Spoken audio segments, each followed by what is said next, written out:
vida na cidade é marcada pelo intenso deslocamento de pessoas e cargas. Fluxo que está presente no começo da manhã e que permanece ao longo de todo o dia. São pessoas indo para o trabalho, para a escola, buscando opções de lazer e cultura. As cargas também atravessam a cidade diariamente. Elas seguem para o comércio, para a casa dos consumidores, para os canteiros de obra. Mas para que todos tenham qualidade de vida, é fundamental que os deslocamentos ocorram com fluidez e de modo confortável e seguro.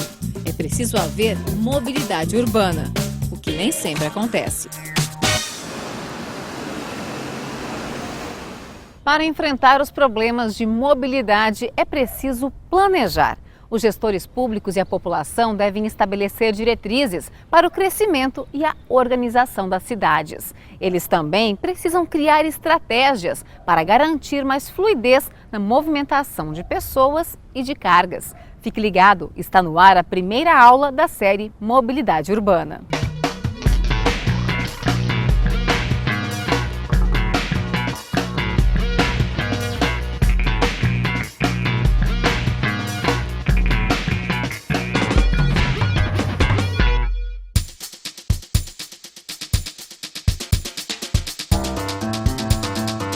É comum que as cidades sofram transformações ao longo do tempo.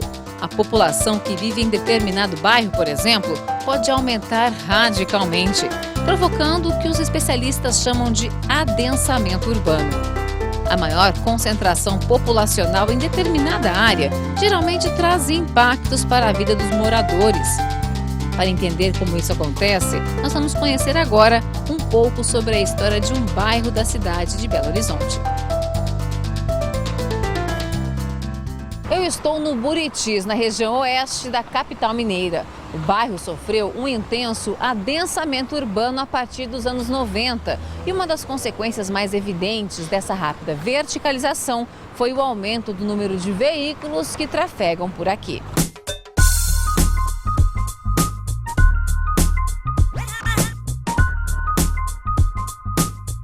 Este é Hilário, um dos primeiros moradores do Buritis. Quando ele chegou aqui no fim dos anos 80, havia poucas casas na vizinhança. O bairro era apenas um loteamento criado nas terras de uma fazenda. Aqui não havia nada. Essas ruas eram todas elas desertas. Aqui tinha os bois, tinha a fazenda, a sede da fazenda era ali nos fundos. Então os bois ficavam soltos aqui no pasto, porque naquele tempo era pasto, tinha muito capim e tudo.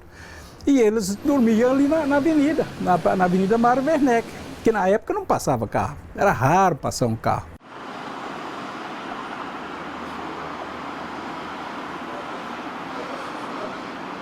Como é que é viver aqui hoje? Lembrando como é que era os tempos que tinha boi no pasto aqui ainda. Olha, eu vou falar uma coisa, o Buritis deve ser um dos melhores bairros para você morar. Primeiro, você não precisa sair do bairro. O Buritis hoje é independente. Tudo que você precisar, você tem. Agora é evidente, nos momentos de rush, nos picos, final da tarde, princípio da manhã e tudo, o trânsito não é dos melhores, não.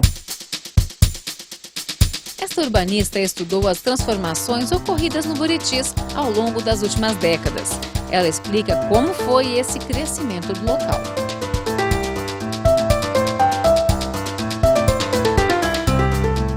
O bairro foi sendo ocupado ao longo da década de 80 e 90 de uma forma mais lenta, de uma forma menos densa, menos verticalizada. Em 96, houve uma alteração de lei e o Buritis foi classificado como uma zona de adensamento preferencial.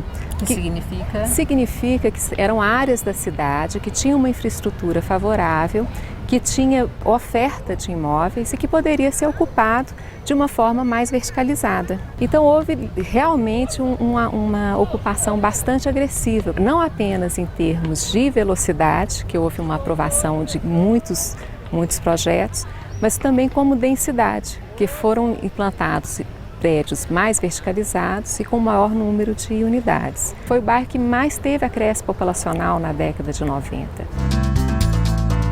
O rápido adensamento do Buritis preocupou os moradores, que sugeriram mudanças na legislação.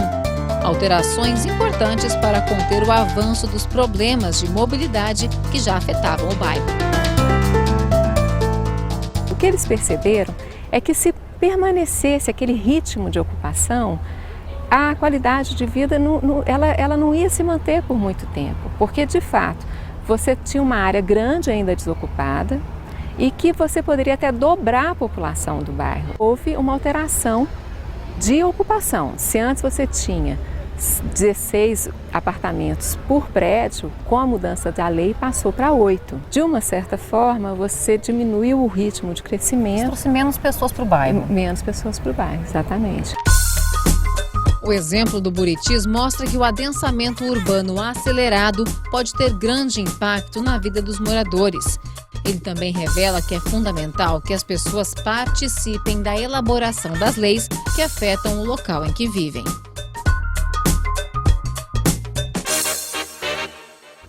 As transformações no espaço urbano devem ser orientadas pelo plano diretor do município. É ele que indica como devem ser a organização e o crescimento da cidade. O plano diretor estabelece, por exemplo, limites para construções e para o uso do solo em cada região.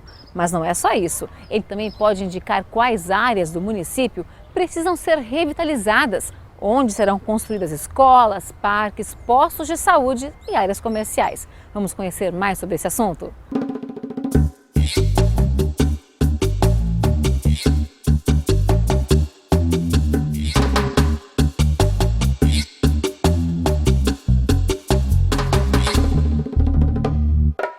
No plano diretor são definidas as estratégias de expansão, de crescimento e desenvolvimento da cidade. Então ele pode e deve definir dentro dele para onde que a cidade vai crescer, né? E aí para isso você tem que pensar onde tem infraestrutura, onde não tem, onde é possível levar infraestrutura, como é a topografia, quais são as áreas que têm que ser preservadas por questões ambientais, né? Áreas que têm muitas vezes cursos d'água, mananciais, né? Lagoas, lagos de abastecimento da cidade são lugares para serem preservados. O modo como a cidade é organizada pode reduzir os problemas de mobilidade urbana. Uma estratégia é a criação de múltiplas centralidades no município, o que contribui para evitar os deslocamentos diários de parte da população, desafogando a região central. Essa foi uma das diretrizes que nortearam o planejamento da capital mineira. O plano diretor de Belo Horizonte de 96, ele conseguiu fazer isso no que diz respeito a atividades cotidianas, né? Já há estudos que mostram que, de fato, conseguiu-se descentralizar um pouco essas atividades de apoio cotidiano à população. Que vão desde serviços públicos até mercados e comércio mercado, em geral. Farmácia, né? Enfim, comércio e serviços, né? Serviço. A outra grande diretriz foi a diretriz de organização viária, né? E aí é uma diretriz que essa tem custo, né? São obras públicas de ligações viárias, né? Que pudessem conectar essas várias vias que saem do centro para as regiões mais periféricas, né? De tal maneira que, ao sair de uma região da cidade para outra, eu não precisasse de vir ao centro, né? E essas obras vêm sendo feitas pouco a pouco. O plano diretor não pode ser visto como um plano de governo que traduz a visão do prefeito. O documento tem que refletir os anseios da população sobre o crescimento e a organização do município. Por esse motivo, ele deve ser criado com a participação de todos os segmentos da sociedade. Também é fundamental que as pessoas participem das revisões do plano, que devem ocorrer pelo menos a cada 10 anos.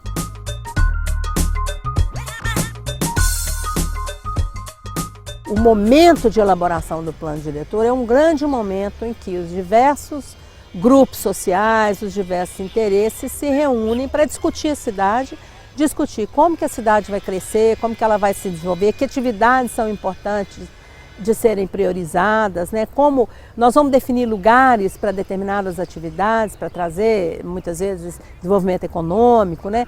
E aí, cada cidade é uma, não dá para eu pensar o plano diretor como uma receitinha que vai servir para todas as cidades. O plano diretor ele tem que ser participativo, né? Se ele não for participativo, ele pode ser anulado pela justiça, né? Considerado nulo, né? Às vezes chegam-se a acordos que depois não são efetivados, né? Por quê? O plano diretor ele tem que ser uma lei, né? Então ele tem que ir para a Câmara Municipal para ser aprovada. Então, o ideal é que os vereadores, eles têm a sua autonomia para discutir, e eles podem e devem depois também fazer discussões públicas, mas o ideal é que eles já participem de alguma maneira, né, das discussões desde o início, até para se apropriarem do que está acontecendo. O importante é aquilo que a sociedade acordar, que seja respeitado depois no projeto, na lei que vai ser aprovada. Isso tem acontecido em geral? Às vezes sim, às vezes não. Como a gente viu, o plano diretor aponta os caminhos para o crescimento das cidades, mas também é preciso pensar em estratégias para melhorar o deslocamento de pessoas e de cargas pelo município. E esse é o papel do plano de mobilidade urbana.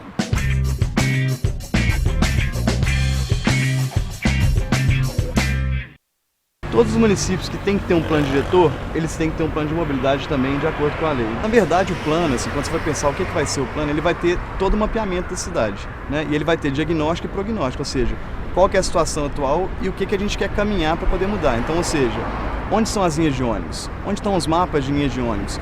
Qual que é a previsão de expansão dessas linhas de ônibus? Qual que é a previsão da rede? Então você pode falar ônibus, pode falar de metrô, você pode falar de ciclovia, você pode falar, na verdade, de reforma de calçada. Quando a gente fala de plano, é exatamente esse planejamento, o projeto que vai ser desenvolvido.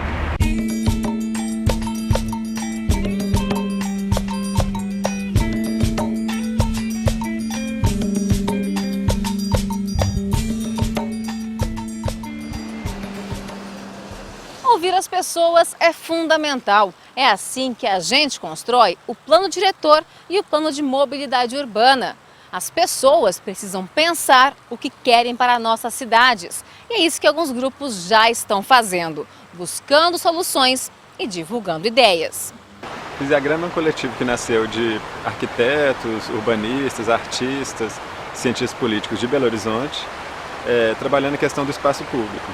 A gente sente uma ausência dessa discussão do espaço público no Brasil hoje e, ao mesmo tempo, um abandono do espaço público pelos governos, né? A gente tem poucas praças, poucos parques, muitas vezes as ruas viraram hoje lugares dos automóveis e deixaram de ser aquele lugar da convivência também. E, por outro lado, os espaços públicos são monumentalizados ou, às vezes, hipervigiados, né? A praça pode não ser muito tratada, mas é proibido pisar a grama.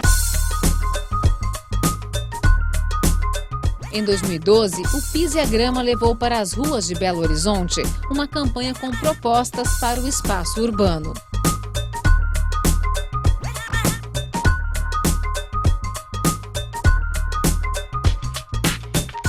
A primeira, que é nadar e pescar no Arrudas, né? E a gente está aqui no Arrudas. Arrudas, né?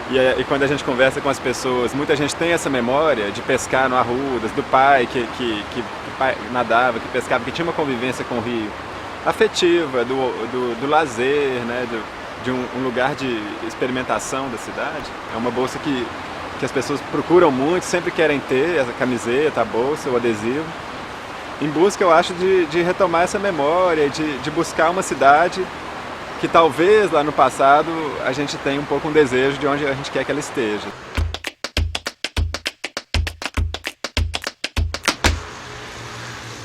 É um desafio muito grande, essa questão de quebrar o imaginário e os paradigmas. As pessoas elas estão acostumadas a certos paradigmas.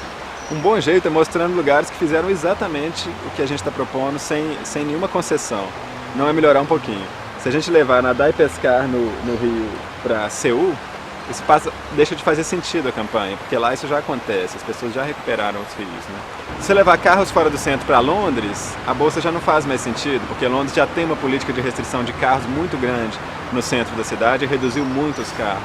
Se você levar parques abertos 24 horas para Porto Alegre, a bolsa já não faz mais sentido, porque em Porto Alegre os parques não têm grades e ficam abertos a noite toda. Se você levar uma praça por bairro para diversas cidades do mundo, já tem muito mais de uma praça por bairro. Então, se por um lado a gente parece que a gente está na utopia, a gente está lidando com coisas que existem ou que até já existiram aqui mesmo em Belo Horizonte, né? Então, acho que o importante para a gente conseguir que esse entendimento aconteça é trazer esses outros exemplos, mostrar a nossa própria história e o que está ao nosso redor, né? Isso abre o imaginário da população.